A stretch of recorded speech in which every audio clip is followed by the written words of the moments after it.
Est-ce que le pire est à venir au niveau des marchés boursiers? Est-ce qu'on est sur le bord de voir les marchés s'écrouler à nouveau? C'est une question qu'on me pose en particulier cette semaine parce que dans les derniers jours, certains stratèges, dont en particulier François Trahan, est allé dans les médias québécois puis a parlé que justement la situation est très alarmante. Puis ça a amené des clients à communiquer avec moi puis me poser la question, est-ce que c'est vrai? Est-ce que je devrais me mettre sur la ligne de côté? C'est ce que je vais parler. Puis aujourd'hui, l'objectif, c'est pas vraiment de prendre les points que certains stratèges comme François Trahan, qui ont une vision pessimiste face au marché, ont, puis des déconstruire, puis donner mon opinion. À la place, c'est de dire comment moi je vois la situation. Premier point qui m'est venu à l'esprit quand j'ai vu ce commentaire-là de François Trahan, c'est de dire qu'est-ce que Jérôme Powell en dit. Pourquoi je fais ça, je mentionne ça, c'est que lors de la dernière réunion avec la Réserve fédérale, puis après coup, il y a eu justement un communiqué avec les médias, puis Jérôme Powell répond aux questions des médias, évidemment. Puis un des points qu'il a mentionné, puis qu'il avait déjà dit à l'avance, c'est que même lui, il est la tête de la Réserve fédérale, qui a accès à des données beaucoup plus nombreuses que vous et moi en temps réel, avec qui il travaille avec plein de gens qui ont des doctorats, qui analysent ce qui se passe. Même lui dit qu'il ne sait pas exactement comment tout va se dérouler. Et ça nous permet d'avoir l'humilité de dire, moi, de mon salon, lorsque je lis les journaux, c'est sûr que j'ai une opinion. C'est sûr qu'on peut dire, d'après moi, je pense qu'on va aller dans telle direction. Mais il faut avoir l'humilité de dire, est-ce que je suis prêt à prendre mon argent puis parier sur ma capacité de prédire l'avenir? Mais la réponse, à mon avis, c'est non. Parce que même ces gens-là qui ont accès à plein d'informations ne peuvent pas savoir où comment les choses vont décliner. Bien, c'est pareil pour nous. Parce que c'est beaucoup plus complexe qu'on peut l'imaginer. Je vais donner quelques exemples qui devraient nous convaincre qu'on vient de vivre tous récemment. Là, on va parler des facteurs qu'on a connus. Puis même ça, on a de la difficulté à les prédire. Donc, je donne un exemple. Lorsqu'il y a eu les élections en 2016 américaines, puis on voyait que la course à la présidence allait être entre Hillary Clinton puis Donald Trump, qu'est-ce qu'on pouvait lire dans les médias? Et avec logique, on disait que si Donald Trump allait être élu, ça n'allait pas être nécessairement bon pour les marchés boursiers. Puis en fait, le soir où Donald Trump a gagné les élections américaines en 2016, le Dow Jones, je me rappelle, avait baissé de plus de 700 points la nuit même. Pourtant, qu'est-ce qui s'est passé après? On a eu un phénomène qu'on a appelé le Trump Rally. Et soudainement, le marché était propulsé grâce à la politique que Donald Trump avait. Pourtant, il avait annoncé clairement ce qu'il allait faire, mais on avait complètement sous-estimé la direction que les marchés allaient prendre. Même chose quand le COVID s'est pointé, puis finalement, on a vu ce qui se passait, entre autres, en Italie, dans l'État de New York, puis les marchés ont baissé d'environ 38 aux États-Unis en quelques semaines. À l'époque, on se disait comment les choses allaient se décliner à travers le temps. Puis il y avait plein de choses inconnues. Puis là, on disait, les marchés vont faire un L, donc le marché va rester anémique, ça va être un W, ça va monter, ça va redescendre. D'autres, ils disaient que ça allait être comme le logo Nike, un swoosh. On allait reprendre tranquillement.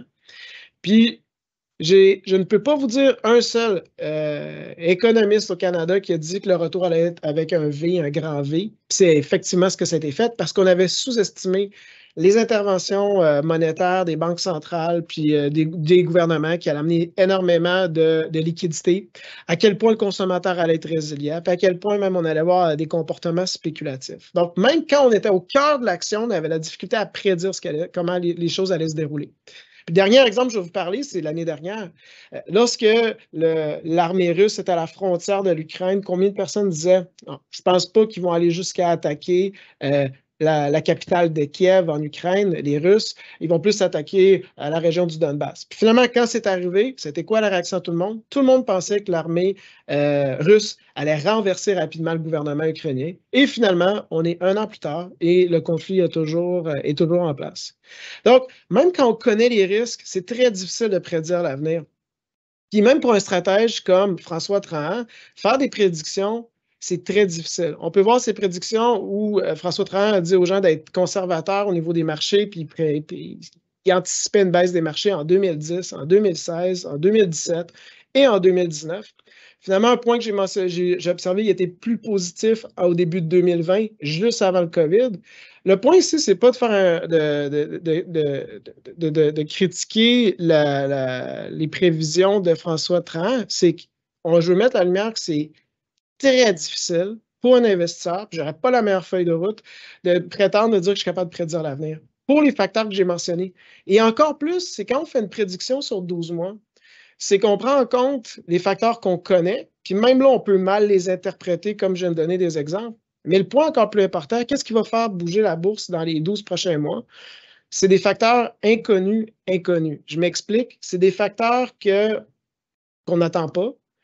Puis, encore moins, on peut bien prédire comment tout ça va impacter le marché. Donc, il y a toujours des facteurs qu'on connaît qui vont nous empêcher d'investir en bourse, comme on le montre dans le graphique.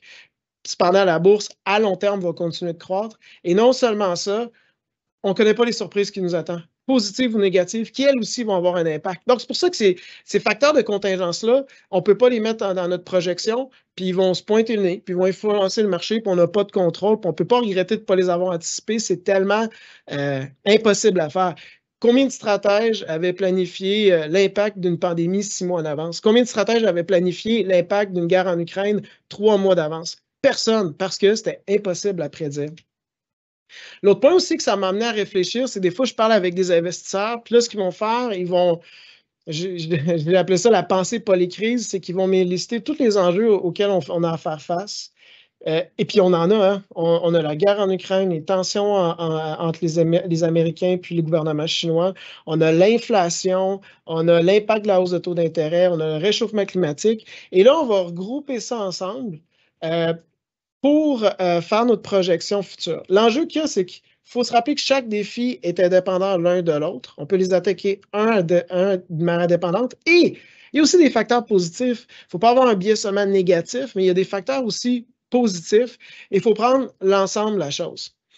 Maintenant, est-ce que ça veut dire qu'il faut nécessairement pas lire les journaux, puis s'en balancer, puis juste avoir foi que le marché va continuer de monter? Non, pas nécessairement. Moi, le premier, je lis toutes les données économiques, j'en ai une opinion. Par contre, je vais me garder une restriction de ne pas parier l'investissement de mon investissement personnel puis celui de mes clients sur ma capacité de prédire l'avenir. Ça, je ne ferai pas ça.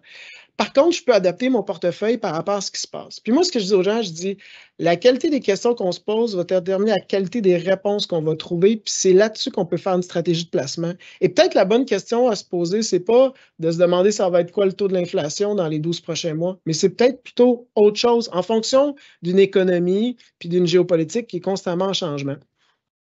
Puis, ça m'a fait penser, puis j'ai mentionné ça dans un webinaire récemment qu'on publie sur les réseaux sociaux, à Jeff Bezos. Jeff Bezos, on l'imagine comme quelqu'un qui est visionnaire, qui est innové dans le service du commerce en ligne, de l'info-nuage, même avec sa société Blue Origin pour le voyage dans l'espace. Et souvent, le monde, qu'est-ce qu'ils disent? Qu'est-ce qui va changer dans les 10 prochaines années avec l'intention de se positionner avant que la vague arrive puis d'y participer. Mais ça, c'est très complexe. Et à la place que Jeff Bezos a dit, il dit une question de meilleure qualité qu'on pourrait se poser, c'est de dire qu'est-ce qui ne changera pas dans les 10 prochaines années? Parce que ça, c'est prévisible. Et là-dessus, on peut baser une stratégie d'affaires qui est beaucoup plus probable. Et là, je vais donner des exemples sur des facteurs qui ont changé dans les derniers mois, dans les 2-3 dernières années, qui peut-être sont plus faciles à prédire. Donc, je vous dis demain matin, vous devez essayer de me faire vos prédictions sur du court terme. Ça va être quoi est-ce qu'on va être en récession ou pas l'année prochaine? Est-ce que la guerre en Ukraine, comment d'ici un an, la guerre en Ukraine va se retrouver?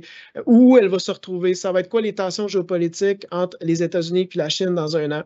Ça va être quoi où le consommateur va être? Est-ce qu'il va être vraiment impacté par la hausse de taux d'intérêt? Ça va être quoi le taux de chômage cette année?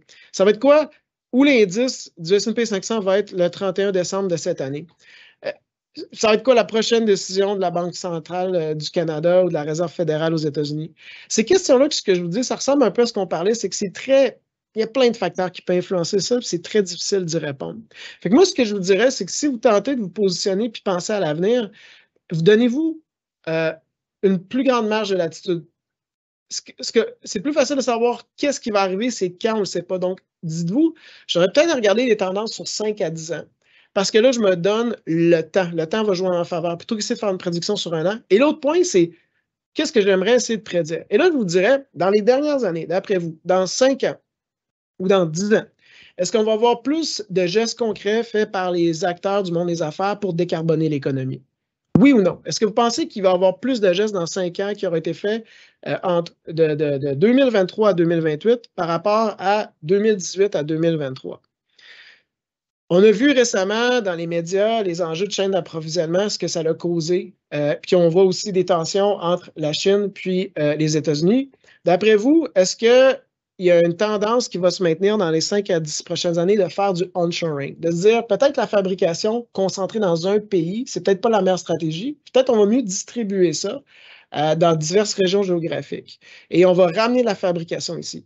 Et si on ramène la fabrication ici, puis on parle du secteur manufacturier, avec l'enjeu de main-d'œuvre, puis les enjeux démographiques, est-ce que l'automatisation va être plus présente dans les manufactures en Amérique du Nord aujourd'hui par rapport à dans 5 ans ou dans 10 ans? Est-ce que dans 10 ans, on va avoir plus de numérisation du commerce pour le commerce en ligne, pour agrémenter l'expérience du consommateur, pour même travailler, collaborer entre employés, puis même avec des innovations comme ChatGPT, est-ce que les modèles d'intelligence artificielle dans le secteur linguistique vont être davantage utilisés dans 5 ans par rapport à aujourd'hui? Est-ce qu'on va ressentir encore plus le vieillissement de la population dans les pays développés dans 10 ans? Est-ce que la productivité agricole va faire partie du processus de décision des acteurs politiques dans les prochaines années en Europe par rapport à ce qui s'est passé en Ukraine? Puis finalement, est-ce que la sécurité énergétique, l'indépendance énergétique des nations en Europe va être un sujet très important pour les 5 ou 10 prochaines années? Pourquoi je donne ces exemples-là? C'est que quand on se pose des questions, on essaie de faire des projections sur la deuxième catégorie d'interrogation que je viens de soulever. C'est peut-être plus facile de se faire un plan d'affaires, puis de prendre nos capitaux, puis de les déployer avec une vision à long terme sur des grands sujets en essayant de trouver des acteurs qui vont pouvoir profiter de ces secteurs d'activité-là. Beaucoup plus que de prendre notre argent et essayer de prédire ça va être quoi les prochains résultats des indices du prix de la consommation et comment ça va se décliner en termes de décision au niveau des taux d'intérêt. Donc, ce que je voulais ici parler, puis je pense que c'est pertinent, c'est que est-ce que les marchés vont descendre dans les prochains mois? Peut-être. Est-ce qu'ils vont augmenter? Peut-être. Il faut juste admettre avec humilité que je pense que c'est beaucoup plus complexe qu'on peut l'anticiper. Et à place, on peut mettre notre énergie pour regarder ce qui se passe actuellement, mais se poser de meilleures questions pour bien positionner notre portefeuille. Je vous remercie de m'avoir écouté.